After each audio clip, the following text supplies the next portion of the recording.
Hey, good morning, everyone. Thank you for tuning in to Billionaires Club 101. Just getting the morning workout, making sure, try to tighten this physique up. Just walking the trail early morning here, San Diego, California. You know, that's where I live. Beautiful day out. It's gonna be a little bit hot today. Gonna probably be about 90 degrees today. But what I did come to this, make this video for today is I spoke on Dr. Umar Johnson's school. Showed like a map or Google Maps of where the site is, where the buildings are located, and I did make some mentionings of maybe Mr. or Dr. Umar Johnson to get some of his trusted friends or business partners to assist with navigating a better solution than the first plan that he has. Just imagine, let's take NASA for example. When they fly a space shuttle or rocket out into the atmosphere, they go to the drawing board with some intelligent people who are engineers, scientists, everyone who's in place to make this function happen as far as going into a different atmosphere and making sure all the components stay together. And when they're up there, it can deal with those elements that space shuttle was exposed to. Things that are outside of their control, what possibly could happen. And with Dr. Umar Johnson, what possibly could happen is there's a stale mate, meaning the school can't move. Good morning. The school can't move. It's not moving forward. Finances are limited as far as repairs goes, as far as getting the right staff to be able to teach the youth that are supposedly want to enroll in this process. But if he's a nonprofit organization, there are some other things that he has access to make this school happen. So I'm putting my camera down because there are people coming around. Just want to show you the golf course there. So don't want to get people in the video, just for a privacy purpose for them as well. Okay.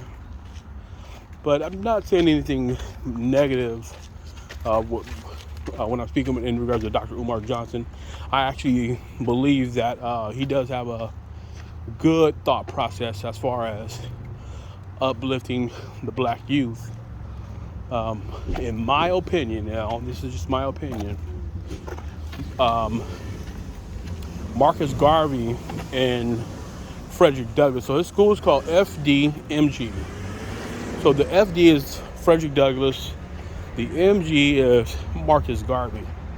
Now these are two different types of people with different thought process. So let's go with Marcus Garvey.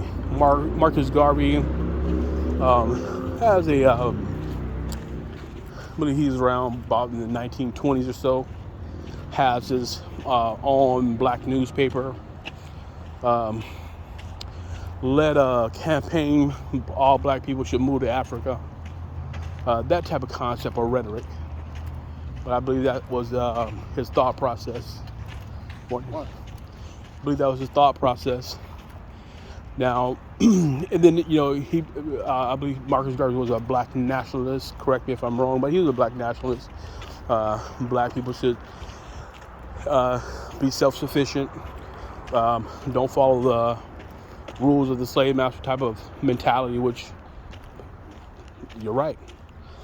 And then we got Frederick Douglass. So the FD is the Frederick Douglass in that school or the Academy of Dr. Umar is going to open.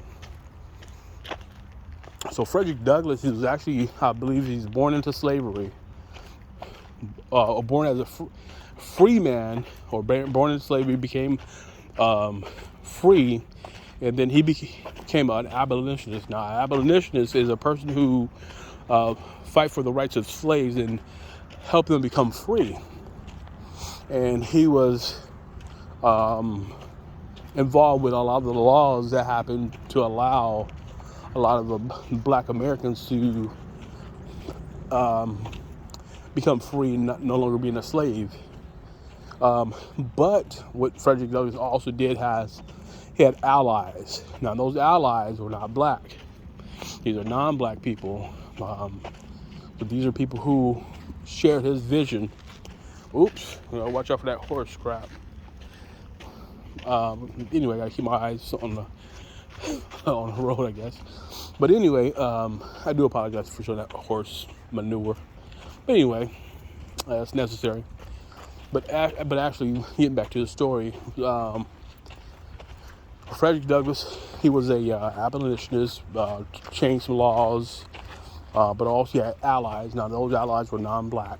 Many different types of people who said they don't agree with the treatment of black Americans. When the Constitution was written, it was 1776, that all men are created equal. Now it's mankind they're speaking of, not, man as masculine male, it's mankind,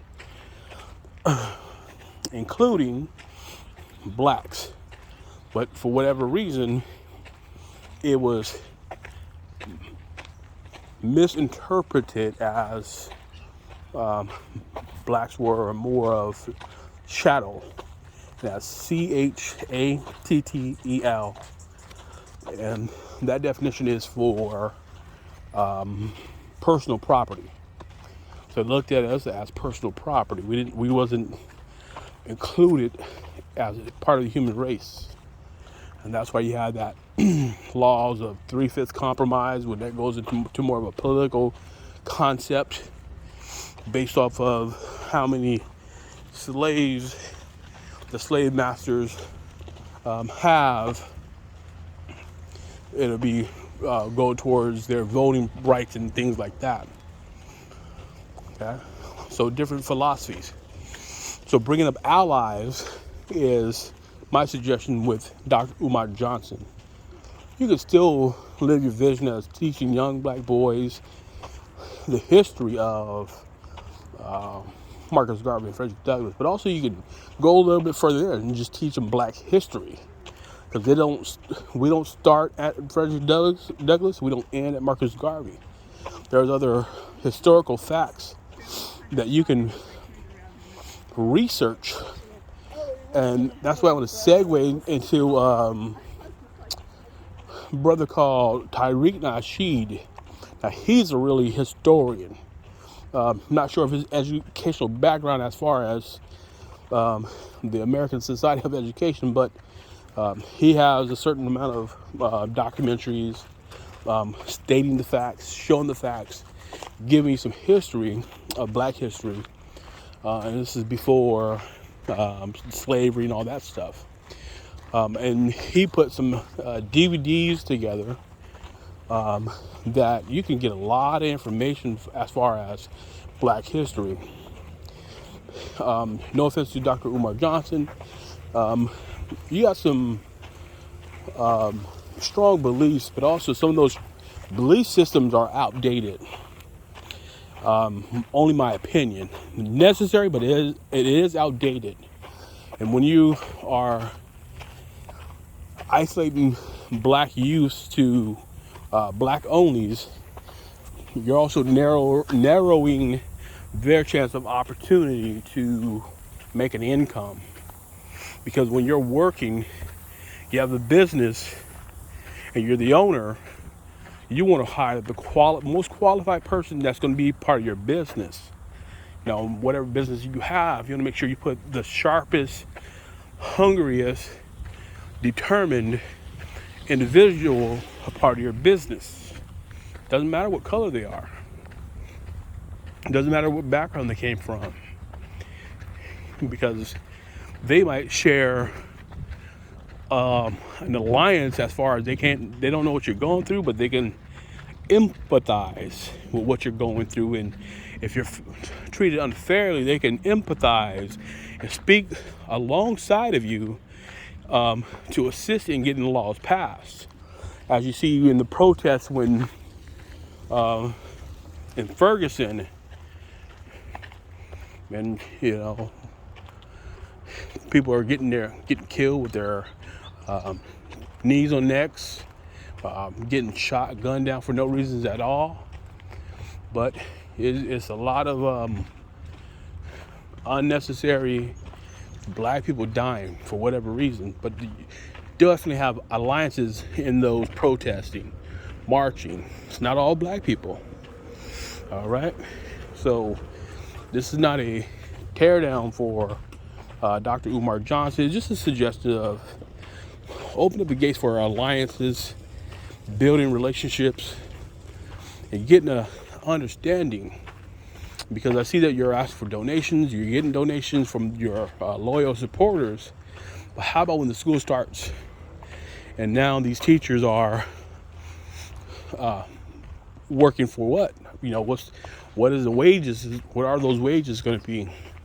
These people who are going to be loyal to you and teach into the school are going to have to live a certain type of lifestyle based on what income are they going to be earning at your school. And would it sustain a career, or would it be just a job? And when it's over, it's over. All right. Just my thought process. But also give a shout out to Dr. Umar Johnson. He does have a website. I believe it's drumarjohnson.com. You get a little information about him. And then also I believe that he has a donation button there. He has some informational books that you can learn from. All right.